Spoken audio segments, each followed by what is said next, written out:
Right now, somewhere deep beneath the surface of the Atlantic Ocean, a British submarine is gliding through complete darkness. Its crew has been at sea for months. They have had no contact with the outside world, no news, no internet, no phone calls home. That is by design. The silence is the point. And somewhere inside that submarine, bolted to the wall inside a secure safe, is a sealed envelope, handwritten, official, addressed to the submarine commander personally. It has never been opened. It contains the final instructions of a British Prime Minister, written on the day they took office, before anyone knew what crises would come, before anyone knew what enemies would rise, before anyone knew if civilization itself would survive. If the day ever comes when that submarine crew turns on the BBC and hears nothing, no signal, no broadcast, just silence, they will know that the United Kingdom, as they knew it, may no longer exist, and only then will they reach for that envelope. What's inside it? 4 possible orders, and the world's fate could rest on which one the Prime Minister chose.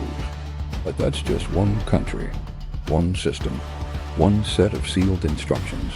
Across the planet right now, there are approximately 13,000 nuclear warheads, each one capable of obliterating a city, each one attached to a chain of command, each one waiting in a silo on a submarine on a mobile launcher rolling down a mountain road for a single word from a single human being, or in some cases for no human being at all. So here is the question that keeps nuclear strategists awake at night, and should probably keep the rest of us awake too. Who actually has the power to end the world?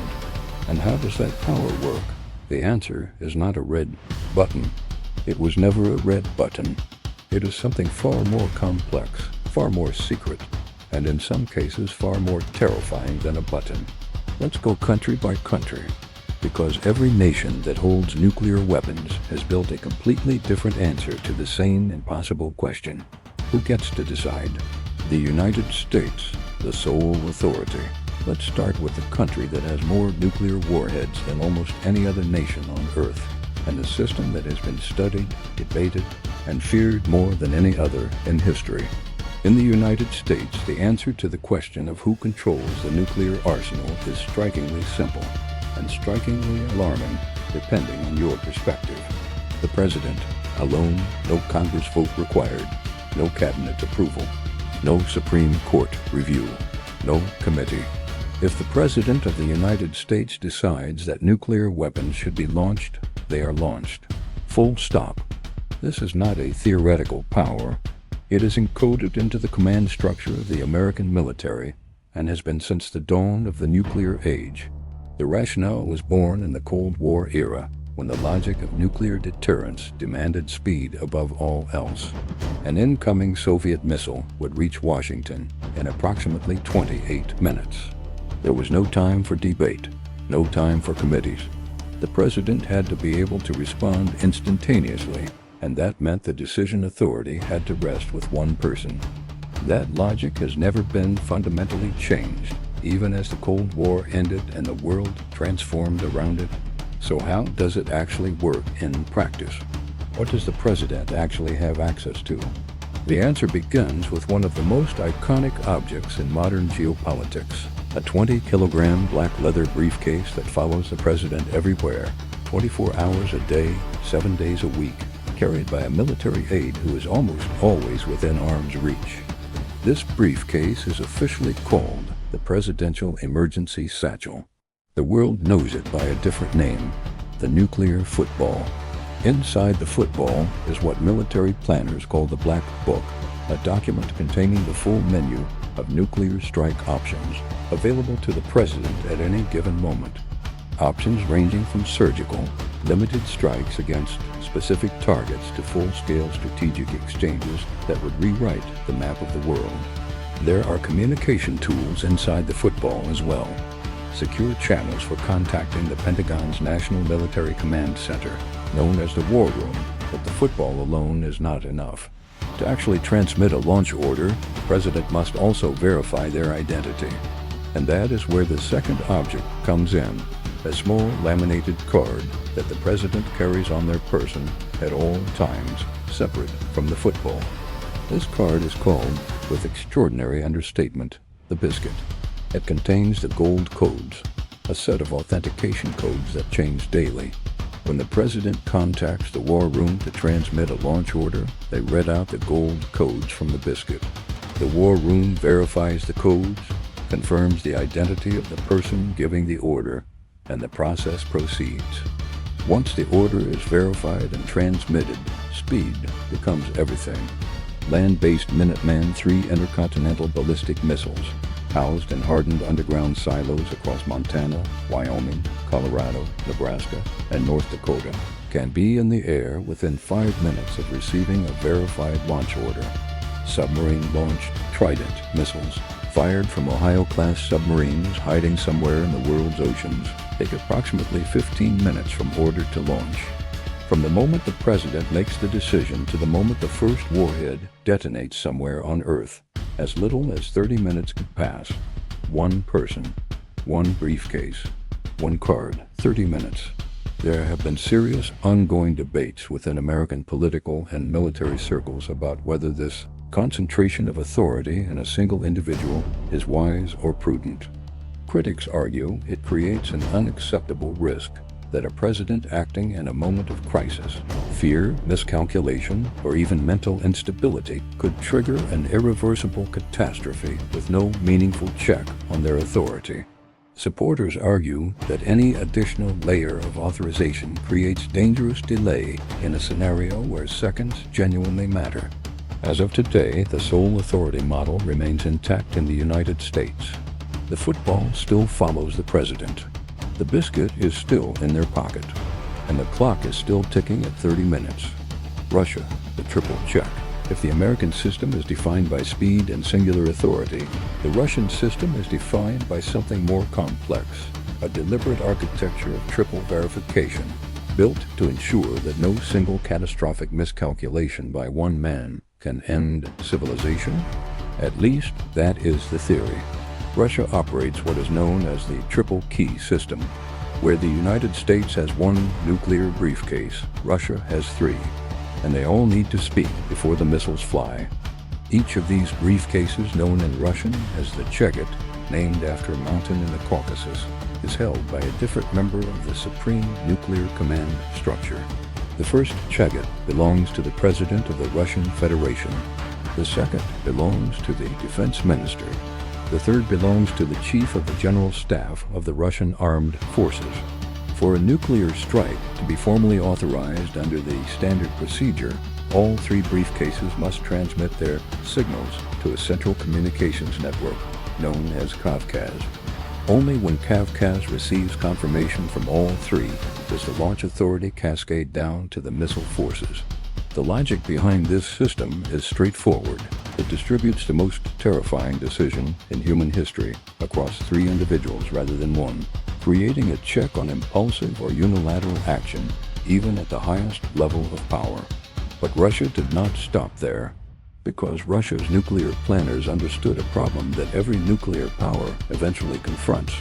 What happens if the leadership is destroyed before they can transmit the order? What if a perfectly executed first strike by an enemy takes out all 3 briefcase holders simultaneously before any of them can authorize retaliation?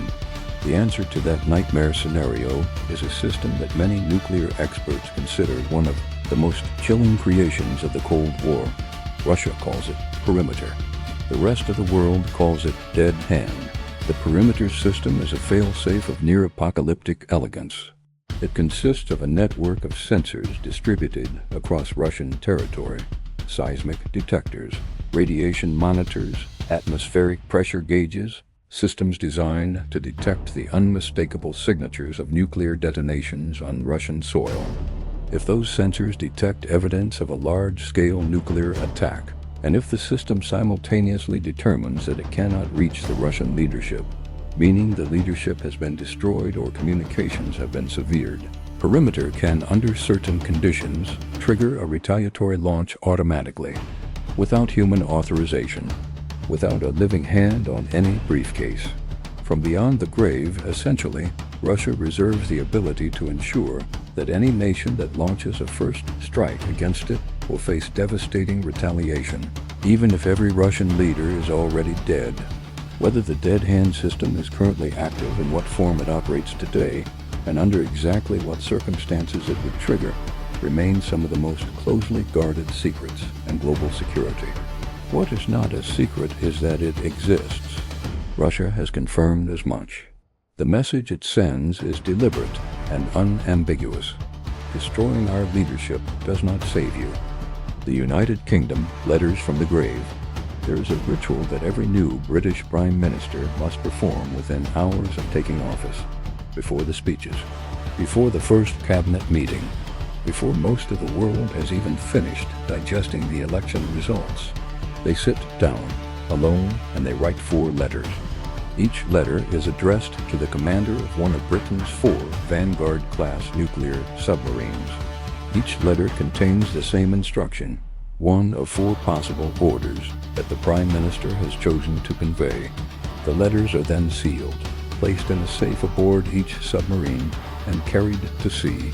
These are the letters of last resort, and they represent one of the most extraordinary and haunting concepts in the entire history of nuclear strategy. Here's the scenario they are designed for. Britain is struck by a catastrophic nuclear attack. The Prime Minister is dead, the cabinet is dead, the chain of command above the submarine commander has been entirely obliterated.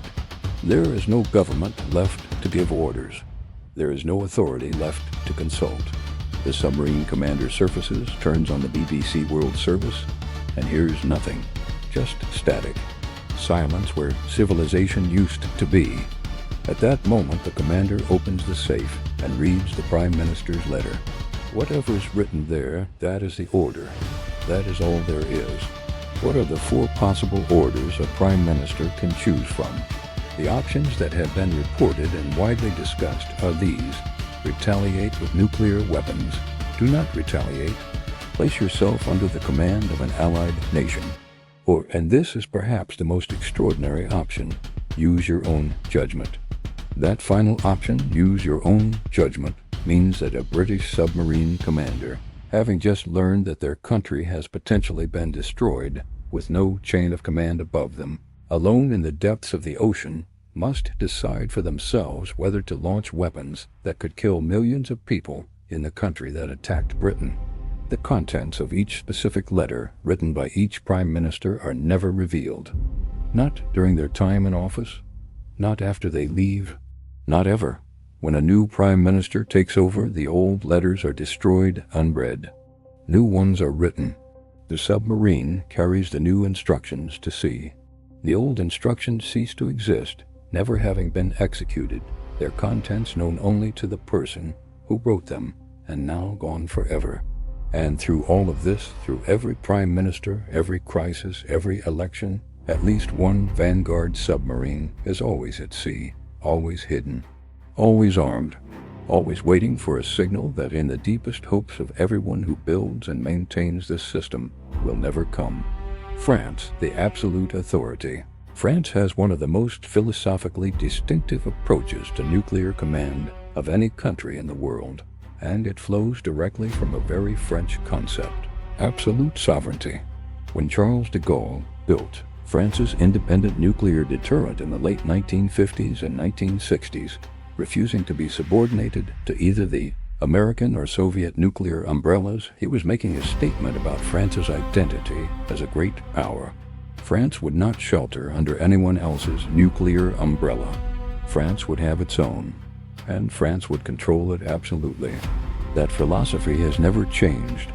As the only European Union member state with its own independent nuclear arsenal, France concentrates nuclear launch authority entirely and exclusively in the hands of one person, the President of the French Republic. No parliamentary approval, no ministerial consultation required, no NATO committee to consult, no external approvals of any kind. If the President of France decides that nuclear weapons are to be used, that decision is final, sovereign, and immediate. France's nuclear forces, known as the Force de Frappe, or Strike Force, exist precisely to guarantee this independence. The force de frappe ensures French sovereignty and strategic freedom of action, even within the framework of alliances like NATO. It is, in the words of French strategic doctrine, a pillar of national defense that cannot be delegated, shared, or compromised. But France has also developed a concept that has no real parallel in any other nuclear power's doctrine: the final warning strike. Under French nuclear thinking, France reserves the right to fire a single, limited, low-yield nuclear weapon against an aggressor, not as the opening of a full-scale nuclear exchange, but as a final, unmistakable demonstration of intent, a signal delivered in fire and radiation, saying, "Stop now, or what comes next will be incomparably worse." This concept sits somewhere between deterrence and escalation.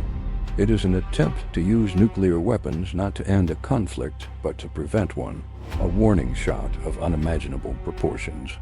Whether it would work, whether an adversary receiving such a warning would pull back or escalate further in response, is one of the unanswerable questions of nuclear strategy. What it demonstrates is the sophistication of French nuclear thinking and the absolute centrality of the president's personal authority within it. China, the party's weapon, China's nuclear posture, is built on a foundation that is philosophically different from almost every other nuclear power, and it begins with a promise. China has maintained, since it first tested a nuclear weapon in 1964, an unwavering public commitment to what it calls no first use. China pledges, as a matter of official policy, that it will never be the first nation to use nuclear weapons in a conflict. It will use them only in retaliation if it is struck first by nuclear weapons. The principle is simple: retaliation, not initiation. For decades, this no-first-use pledge was backed up by a structural choice that was both strategic and deliberate. China kept its nuclear warheads physically separated from its missiles. The weapons were stored separately. To actually launch a nuclear strike, Chinese forces would need to go through the process of mating warheads to delivery vehicles, a process that takes time, that is detectable, and that serves as a natural brake on impulsive action.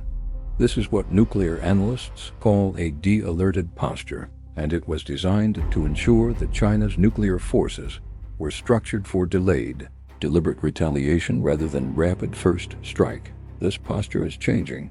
China's nuclear modernization program, accelerating significantly in recent years, is moving the country toward a larger, more sophisticated, and more rapidly deployable arsenal. The gap between warheads and missiles is narrowing, but the foundational philosophy, retaliation, not initiation, officially remains. The command authority over China's nuclear forces rests with the Central Military Commission, the CMC, the supreme military body of the People's Republic of China.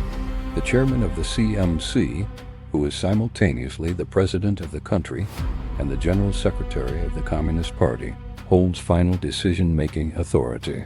But this authority is deeply embedded in and inseparable from the party's collective leadership structure in a way that differs fundamentally from the presidential sole authority of the United States or France. In China, the bomb is the party's weapon, not one man's weapon, not the military's weapon, the party's.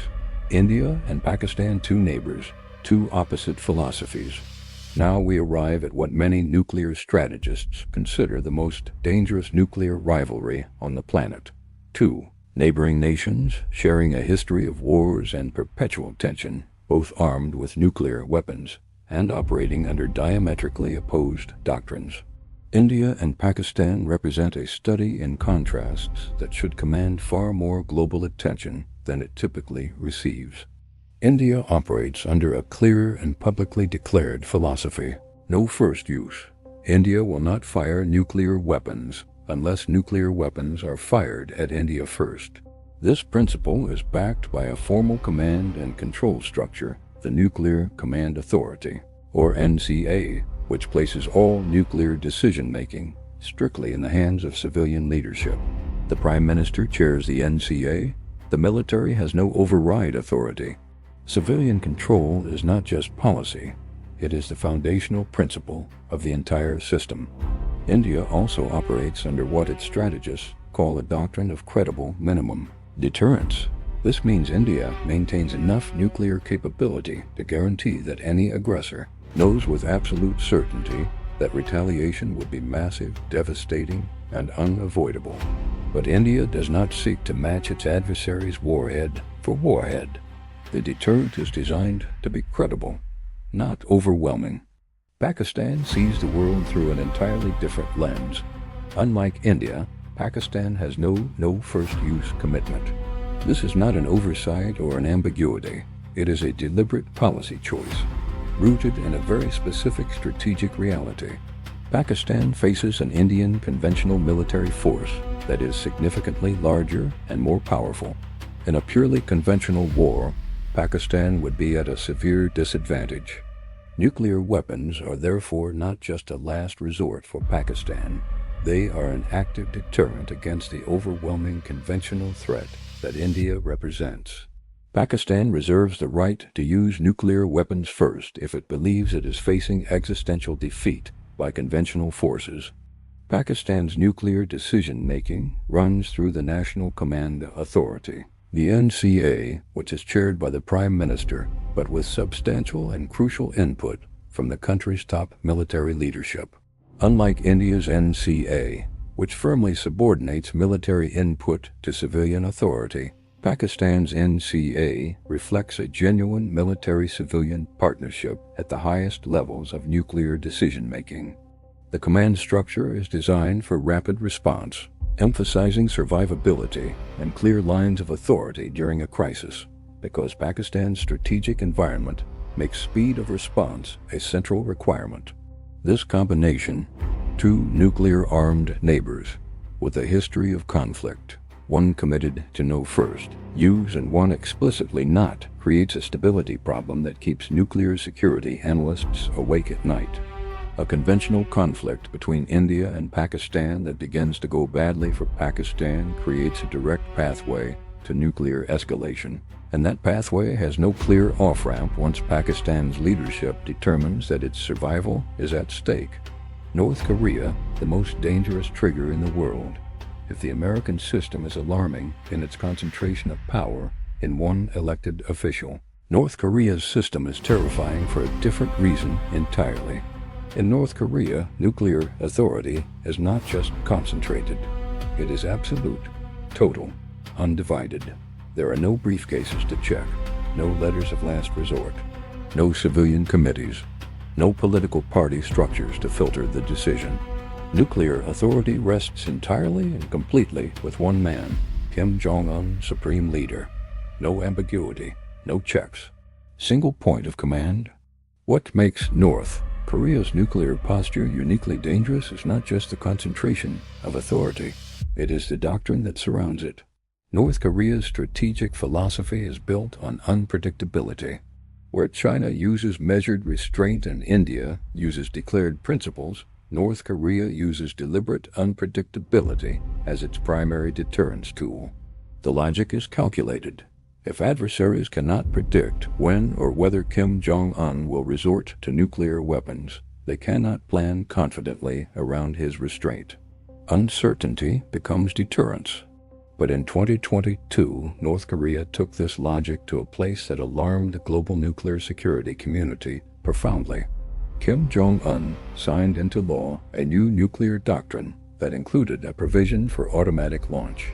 Under this law, if North Korea's command and control system comes under threat, if there is evidence of an attack specifically targeting the regime's ability to command its nuclear forces, the nuclear forces are authorized to launch automatically and immediately. No further authorization required. No waiting for a command from the supreme leader. If the system perceives that it is about to be decapitated, it fires. This is North Korea's version of dead hand, and unlike Russia's perimeter system, which is primarily a Cold War-era failsafe whose current operational status is debated, North Korea's automatic response law is recent, explicit, and publicly declared. A nation whose nuclear doctrine explicitly authorizes automatic launch if its leadership feels threatened. Governed by a single man operating in complete Secrecy is something that the architects of Cold War deterrence theory never fully anticipated. The traditional logic of deterrence assumes that rational actors will avoid actions that guarantee their own destruction. North Korea's system is designed to ensure destruction even if the rational actor at the top is already gone. Israel, the shadow arsenal, and then there is Israel, a country that has constructed perhaps the most strategically sophisticated nuclear posture in the world, precisely because it is built entirely on silence. Israel neither confirms nor denies possessing nuclear weapons. This policy has been maintained consistently for decades, through every government, every crisis, every international pressure campaign. It is known as nuclear opacity, and it is one of the most deliberately engineered strategic ambiguities in modern history. The intelligence consensus among governments that study these things is that Israel has possessed nuclear weapons since at least the late 1960s, possibly earlier. Some estimates suggest a current arsenal of between 80 and 400 warheads, though these numbers are inherently speculative because Israel has never confirmed any of it. It has not signed the Nuclear Non-Proliferation Treaty. It will not allow international inspections of its nuclear facilities. It simply says nothing. The strategic logic of nuclear opacity is elegant and troubling in equal measure. By neither confirming nor denying its arsenal, Israel maintains a deterrence effect. Potential adversaries must assume the weapons exist and act accordingly, while simultaneously avoiding the political and diplomatic consequences that would come with openly declaring itself a nuclear state. It keeps enemies guessing without triggering formal international responses. The command structure behind Israel's nuclear arsenal is, of necessity, almost entirely secret. What is widely believed by analysts who study Israeli security policy is that the decision to use nuclear weapons would rest with the Prime Minister in consultation with a very small group of top security officials, sometimes called the Kitchen Cabinet, a tiny, tightly controlled inner circle with extremely limited access and extraordinary secrecy around its deliberations.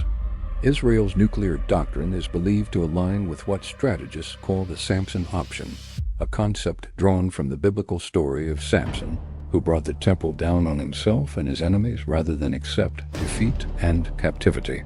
Under the Samson option, Israel would use its nuclear weapons only as a last resort, only if the state itself faced existential annihilation, not as a weapon of war, but as the ultimate doomsday response. If Israel is going to be destroyed, it will not be destroyed alone. The Samson option is the ultimate statement about what nuclear weapons are, at their most fundamental level, not weapons of war, but weapons of civilization-ending consequence, held in reserve against the scenario where civilization itself is already ending. The bigger picture, what all this means, step back from the individual country profiles for a moment. Look at the complete picture. Across the 9 nuclear-armed states in the world today, there is no common system, no common doctrine, no common set of values governing who can fire these weapons and under what circumstances. What we have instead is a patchwork built from different political philosophies, different threat environments, different historical traumas, and different calculations about what security actually means. The United States says one person decides, no checks, speed above safety. Russia says 3 people decide, but has also built a system that could fire without any person deciding at all. The United Kingdom has hidden the decision inside a sealed letter that no one has read, written by a person who may no longer be alive, to be opened only if the country they govern no longer exists. France says sovereignty is absolute, and only the president of France speaks for French civilization. China has embedded the decision inside the collective authority of a political party that has ruled continuously for 75 years. India has placed nuclear authority firmly in civilian hands and committed publicly never to strike first. Pakistan has placed it in a military-civilian partnership and explicitly reserved the right to strike first if it must. North Korea has given it to one man and told the world that even if that man is killed, the missiles may still fly. Israel has not acknowledged having the decision to make it all. Now add to this picture the fact that several of these countries have active, unresolved conflicts with each other.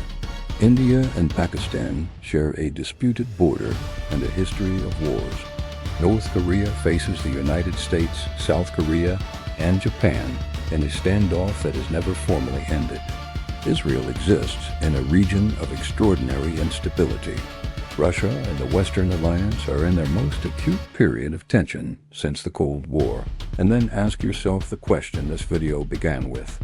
Does one person, or in some cases potentially no person, having this much power make the world safer or more dangerous? The advocates of nuclear deterrence have a clear answer. These weapons have prevented great power war since 1945. The terrifying mathematics of mutual assured destruction has held.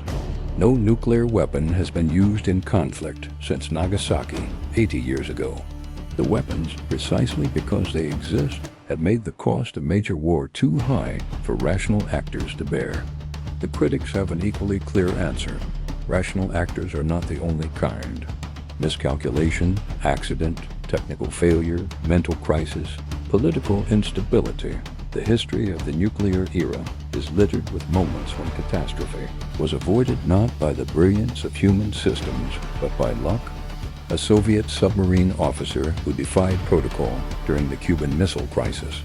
A Norwegian weather rocket that triggered Russian early warning systems in 1995.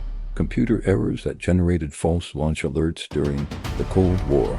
The thread on which the world has hung more than once has been very thin.